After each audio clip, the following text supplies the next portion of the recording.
Hello, ദുവാ madam ആണോ? ദുവാണ്. ഞാൻ ബാങ്കിൽ നിന്ന് വിളിക്കുവാണ്. കിൻഡർ ജോയ് മേടിക്കാനായിട്ടേ മേഡത്തിന് ലോൺ വേണോ? വേണം.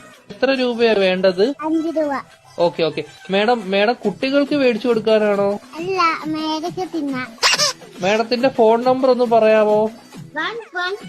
11 22 77 10. Okay madam. ഓക്കെ, അപ്പൊ ഞാൻ ലോൺ എടുത്തിട്ടുണ്ട്. മേഡത്തിന് കിൻഡർ ജോയ് വീട്ടിൽ വരും കേട്ടോ. പക്ഷെ കിൻഡർ ജോയും ഞാൻ തിന്നും, ടോയും ഞാൻ എടുക്കും, കവറും മാത്രം ഞാൻ മേഡത്തിന് തരാം. അയ്യോ, അങ്ങനെ പറയരുത് മേഡം. 5 രൂപയ്ക്ക് അതേ കിട്ടത്തോളൂ. മേഡത്തിന് വേറെ കഴിക്കാൻ എന്തെങ്കിലും വേണോ ബാങ്കിൽ നിന്ന്? എന്തുവാണ് വേണം? ദോശ. ഏത് ദോശയാ വേണ്ടത് മേഡത്തിന്? ദോശ. ചഫുള്ളാന്ന് പറഞ്ഞ ദോശ ഇല്ല മേഡം. വേണം. അങ്ങനത്തെ ദോശ ഇല്ല മേഡം. വേണം.